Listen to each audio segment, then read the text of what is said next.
O que aconteceu com Fernando Santa Cruz? Esta é a pergunta que há 45 anos traz angústia para a família dele. O jovem de 26 anos militava pelo fim da ditadura quando foi preso pelos militares e sumiu em circunstâncias nunca esclarecidas. Esta semana, o presidente Jair Bolsonaro criou polêmica ao afirmar que sabe o que aconteceu com Fernando. O filho que Fernando deixou é hoje presidente da Ordem dos Advogados do Brasil. Felipe Santa Cruz tinha 1 ano e 10 meses quando o pai desapareceu.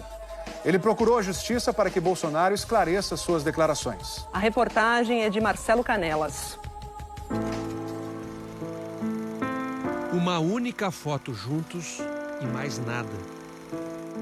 Quando a imagem do seu pai vem à cabeça, o que é que ele vem? Esse é um tema para mim muito duro. Eu preenchi esse vazio de depoimentos de amigos, parentes, para ter um ideal que eu pudesse, de certa forma, espelhar. E em quem você se espelha? Quem era ele, então?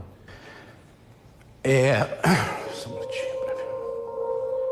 Orador experiente, o presidente da Ordem dos Advogados do Brasil precisa de alguns segundos para retomar o único assunto em que lhe fogem as palavras. O que eu ouço, né, dessas pessoas que conviveram com ele, que o grande traço do caráter dele era a generosidade. Felipe Santa Cruz tinha 1 ano e 10 meses quando o pai, Fernando Augusto de Santa Cruz Oliveira, desapareceu no Rio de Janeiro aos 26 anos. Fernando era militante da Ação Popular, organização de origem católica que queria derrubar a ditadura militar instaurada pelo golpe de 1964. No dia 23 de fevereiro de 1974, um sábado de carnaval, saiu da casa do irmão, no bairro do Flamengo, em direção a Copacabana. Ele tinha um encontro com Eduardo Collier Filho, também militante da Ação Popular. Nunca mais foram vistos. Os dois fazem parte da lista de 434 mortos e desaparecidos políticos da Comissão Nacional da Verdade. Mas as famílias nunca encontraram os corpos, nem souberam das circunstâncias do desaparecimento. Na segunda passada, ao criticar a atuação da OAB durante a investigação do atentado que sofreu no ano passado, o presidente Jair Bolsonaro disse saber o que tinha acontecido com o pai do presidente da Ordem. Um dia, se o presidente da OAB quiser saber como é que o pai dele desapareceu no preso militar, eu conto para ele. Ele não vai querer ouvir a verdade. Eu conto para ele. A versão, não é a minha versão. Aqui, a minha vivência, né, me fez chegar a essas conclusões, né, naquele momento. No mesmo dia, ao vivo pela internet, enquanto cortava o cabelo, o presidente atribuiu a morte do pai de Felipe aos próprios companheiros de militância.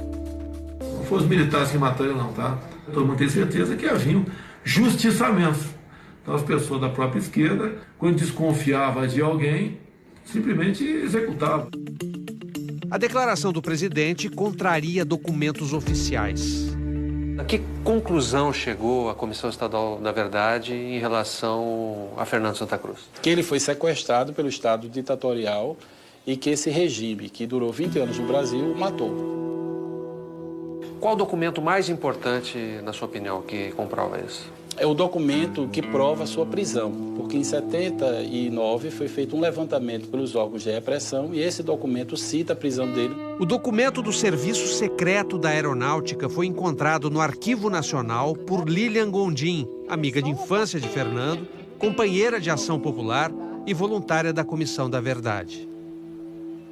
O primeiro documento que existe que diz que Fernando foi preso, que até esse momento a família, apesar de ter batido em todas as portas, né, nunca o Estado disse que Fernando tinha sido preso. Sempre era negado.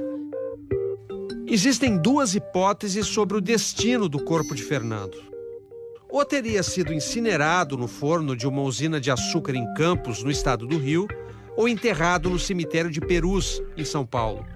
Uma nova certidão de óbito foi expedida e será entregue à família este mês, dizendo tratar-se de morte não natural violenta causada pelo Estado brasileiro. Depois disso, na quarta passada, o presidente Bolsonaro trocou 4 dos 7 integrantes da Comissão de Mortos e Desaparecidos. 2 militares e 2 políticos do PSL foram indicados por ele. 3 gerações da família Santa Cruz receberam um fantástico em Olinda, Pernambuco, onde Fernando nasceu. Se dizem aliviados pelo fato de Dona Zita, mãe de Fernando, não ter ouvido a declaração do presidente Bolsonaro. Ela morreu há pouco mais de um mês, aos 105 anos, depois de passar a vida lutando para encontrar o filho. Ela passou muito da dor, no sentido de que a dor faz a gente amadurecer, faz a gente ver um mundo diferente, faz a gente lutar e lutar pelo aquilo que a gente acredita. E vovó era esse exemplo de solidariedade, de humanismo. Dona Zita e o médico Lincoln Santa Cruz tiveram 10 filhos. Fernando era o 5º. O Fernando era um filho muito carinhoso, muito amigo. Ele só me chamava a velha Zita. O desaparecimento dele transformou uma pacata dona de casa num vigoroso símbolo da luta pela democracia. Tem uns versos que eu acho muito bonito, que diz assim: e o véu do esquecimento, baixando sobre as coisas, tudo apaga. Menos da mãe no triste isolamento, a saudade que o coração lhe fala. Ela, aos 102 anos, mesmo ela já perdendo a lucidez, ela ainda recitava o poema inteiro. A gente tem esse sentimento que ela viveu 105 anos justamente em busca da verdade. A pessoa, para viver muito, tem que ter uma causa para lutar. E a causa que a mamãe teve para lutar sempre foi saber o que aconteceu com o filho dela. Eu me lembro muito a vovó sentada no terraço, né, sentada na cadeira de balanço, e ela ficava pensativa. Ela fazia: ai, minha filha, eu fico pensando, escutando a voz do meu filho dizer: velha Zita, tô chegando.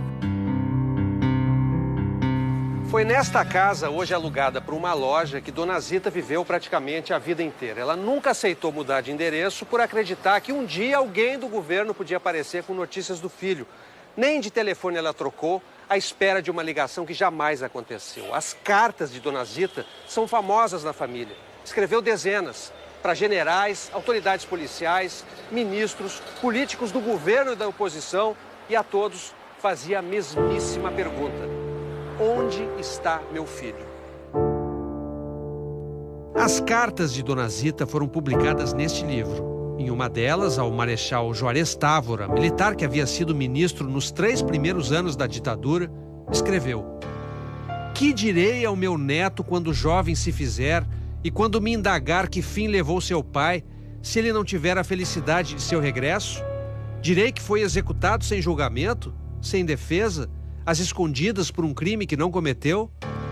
Ao final da carta, faz ao Marechal a pergunta de sempre: é mais ao pai e à generosidade do seu coração que me dirijo neste momento de extrema angústia e desesperança, mas é também a sua consciência de homem que endereço o meu comovido apelo. Onde está meu filho? Mais de 40 anos depois, agora é o neto de Dona Zita que quer explicações oficiais. Felipe Santa Cruz ajuizou uma petição ao Supremo Tribunal Federal para que Bolsonaro esclareça o que disse. O presidente tem 15 dias para se manifestar, embora ele não seja obrigado a fazê-lo.